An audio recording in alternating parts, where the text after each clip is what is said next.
Voilà, ça y est, c'est fait, Bolsonaro est le nouveau président du Brésil. La question qu'on se pose tous, c'est qui est cet homme qu'on surnomme le Trump tropical?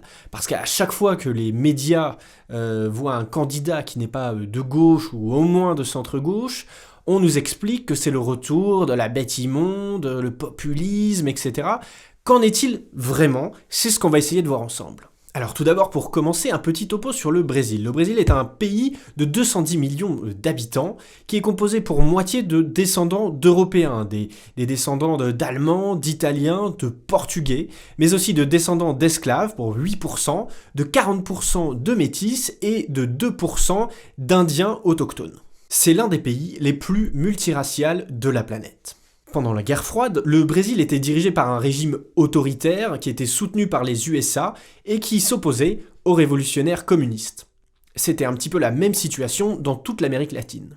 Au Brésil, le conflit a fait moins de victimes qu'ailleurs. On parle de 300 morts du côté de la répression d'État et d'une centaine de morts causées par la guérilla marxiste-communiste. C'est important pour comprendre la suite. Lula et Dilma Rousseff, les deux derniers présidents élus, s'inscrivent plutôt comme des héritiers du communisme, alors que Bolsonaro, lui, est plutôt dans le camp d'en face.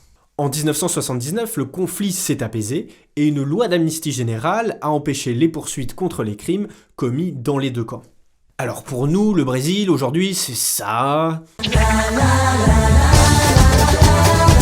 ça... Pro Ronaldinho, pé direito, bateu! Brasil! ou ça. Bon alors en vrai, ça ressemble de plus en plus à ça. Empurrar o carro, tentando empurrar o carro, não tem como fugir. Bateram no policial. Derrubaram o outro policial. Derrubaram o outro policial. Agora não tem jeito. Olha que coisa impressionante, tem tiro da polícia aí. A polícia dando tiro, a polícia dando tiro. Os bandidos continuam em fuga. Tirar. Agora tem outro traficante tentando escapar, que do lado esquerdo ele vai pular, atenção.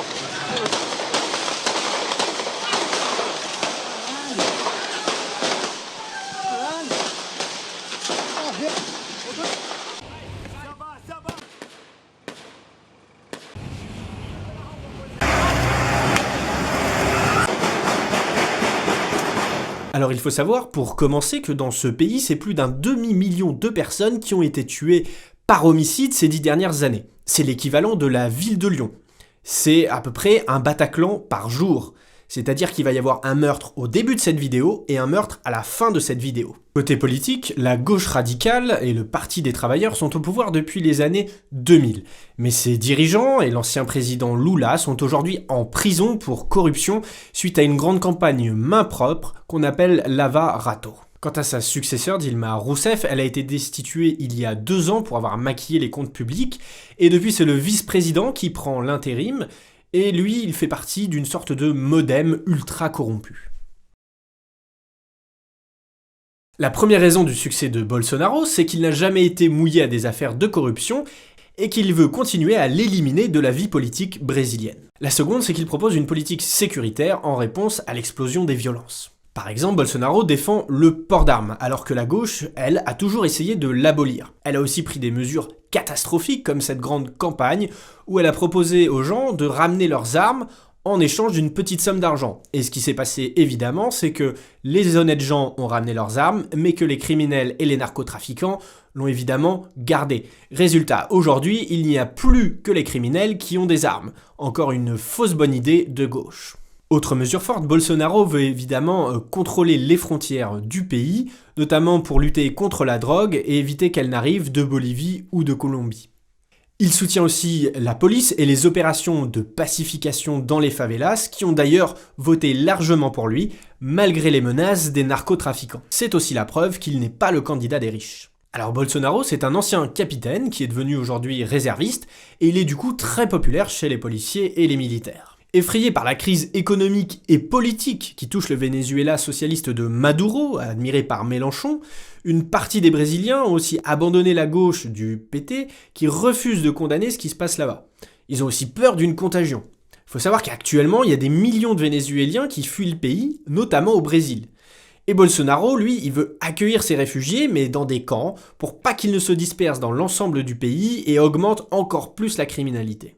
Bolsonaro, il dénonce aussi la déconnexion des élites qui sont enfermés dans la capitale administrative du pays, Brasilia, et qui sont très loin du pays réel. Pour le reste, il est considéré comme conservateur grâce à ses prises de position pro-famille, il défend la souveraineté nationale, le droit à la propriété, mais aussi les valeurs sociales du travail, de la libre entreprise et les valeurs patriotes très importantes au Brésil. Il veut aussi combattre l'extrême gauche et ses dérives délirantes dans les universités brésiliennes qu'elle contrôle de plus en plus idéologiquement. Il veut aussi protéger les enfants de la théorie du genre. Alors Bolsonaro, on nous explique dans les médias occidentaux, vous l'avez vu, qu'il est raciste, misogyne, homophobe. Alors on va essayer de voir tous ces points un par un, et le premier d'entre eux, le racisme, c'est le mensonge qui est le plus facile à démonter. Alors pour commencer, il faut savoir que l'un des principaux soutiens de Bolsonaro, c'est Hélio, un ancien compagnon de l'armée. Hélio, il a été élu député de Rio, et pas sûr que si Bolsonaro était raciste, le député Hélio le soutiendrait. Alors il faut savoir que Bolsonaro est soutenu par de très nombreuses stars du football brésilien. Le plus connu d'entre eux, c'est Ronaldinho, et là aussi, pas sûr qu'il soutienne un Bolsonaro s'il était raciste. Alors en fait, ce qui se passe au Brésil, c'est que la liberté d'expression, la liberté de ton est totale. C'est une culture qui est vraiment différente. Et on va voir un exemple avec le président Lula. Lula sempre foi homem racista. Ele nunca suportou negro. Alors est-ce que vous avez déjà entendu dans les médias occidentaux que le président Lula était raciste? Non, évidemment, jamais, or on pourrait autant le dire que pour Bolsonaro. C'est bien la preuve de la désinformation. Alors dans les médias occidentaux, on nous explique aussi que Bolsonaro est un horrible misogyne et que les femmes se sont mobilisées contre lui. Et ben si on regarde les chiffres, la réalité est un petit peu différente puisque Bolsonaro est arrivé numéro 1 chez les femmes au premier tour. Parce qu'en fait, ce qui se passe, c'est que pour une femme, ce qui est important, c'est pas les quelques dérapages du candidat, c'est surtout qu'il va leur permettre de sortir de chez elle en sécurité, de revenir en un seul morceau à la maison, et ça c'est quand même beaucoup plus important que des petites sorties provocatrices. Si on regarde un peu plus près sa carrière de député, on s'aperçoit que Bolsonaro a été très engagé tout au long de ses mandats sur les thématiques du viol, des crimes passionnels, et il a même défendu la castration chimique. Alors comme misogyne, on a vu pire. La vérité c'est que les féministes et les manifestantes anti-Bolsonaro, que l'on voit beaucoup dans les médias occidentaux, sont tout simplement des militantes du Parti des travailleurs, mais ça évidemment, on ne vous le dira pas. Alors on nous explique aussi que Bolsonaro serait homophobe, et là si on regarde les faits c'est totalement faux, déjà parce qu'il est soutenu par de nombreuses stars de la communauté homosexuelle, qu'ensuite l'une de ses députées est une lesbienne revendiquée, et puis si on regarde, le président Lula a lui aussi tenu des propos homophobes controversés, mais les médias occidentaux se sont bien gardés de vous le dire. Pelotas é a cidade polo, né? Claro. Exportadora de viado. 320 000 habitants. Alors pour le diaboliser, les médias occidentaux vous ont aussi montré cette vidéo où l'on voit Bolsonaro insulter une députée. Alors en fait, ce qu'on ne vous dit pas toujours, c'est que juste avant, la députée l'a tout simplement insulté de violeur.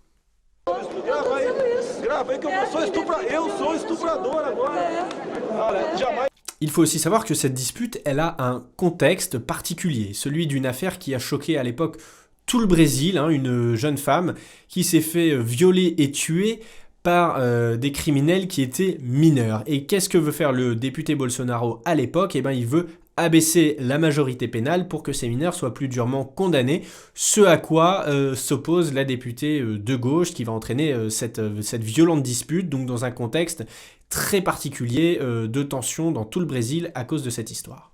En vérité, ce qu'il faut retenir, c'est qu'au Brésil, il y a beaucoup moins de politiquement correct qu'en France, que là-bas, on peut parler le langage de la rue, le langage populaire, sans que ça fasse forcément scandale, alors que c'est vrai, en Europe, et particulièrement en France, il faut faire très attention, il faut peser ses mots, il faut tourner sa langue 120 fois dans sa bouche avant de dire quelque chose pour éviter de choquer, de déraper, de provoquer des scandales. Voilà, la mentalité brésilienne, elle est différente, et c'est pour ça qu'elle choque parfois les médias occidentaux. Enfin, dernière anecdote qui est utilisée pour diaboliser Bolsonaro, on nous explique que lorsqu'il a voté la destitution de Dilma Rousseff, il a dédicacé son vote au colonel qui l'aurait torturé. En fait, ce qu'il faut savoir, c'est que Dilma Rousseff faisait partie d'un groupe terroriste communiste et qu'elle aurait participé à la préparation d'attentats, notamment elle est accusée par un ancien repenti d'avoir été un artificier. Donc c'est là aussi, quand on remet les choses dans le contexte de tension de l'époque et dans les rancœurs qui existent toujours aujourd'hui, que l'on comprend mieux un petit peu cette phrase de Bolsonaro qui lui est reprochée aujourd'hui. Voilà, sinon il y a un petit peu plus grave que les mots, puisque pendant la campagne, les opposants de gauche sont carrément allés poignarder Bolsonaro, donc là aussi on relativise un petit peu. É atacado por rapaz que estaria utilizando uma faca. O candidato estava sendo carregado pelos eleitores na tarde dessa quinta-feira, dia 6, em Juiz. Voilà, donc pour résumer, on peut effectivement dire que Bolsonaro a la même liberté de langage que Donald Trump, et on peut retrouver de fortes similitudes au niveau des programmes avec le président américain. Donc je dirais que oui, on peut comparer Bolsonaro à un Trump tropical, c'est vrai, et souhaitons-lui d'ailleurs la même réussite économique que le président des États-Unis. Voilà, j'espère que cette vidéo vous a intéressé, je vous invite à la partager au maximum pour ne pas laisser les médias raconter n'importe quoi sur Bolsonaro comme ils ont pu le faire avec Trump. Je vous retrouve au quotidien sur Twitter, @DamienRieu, et n'hésitez pas non plus à vous abonner à ma chaîne pour ne louper aucune vidéo. Voilà, à bientôt.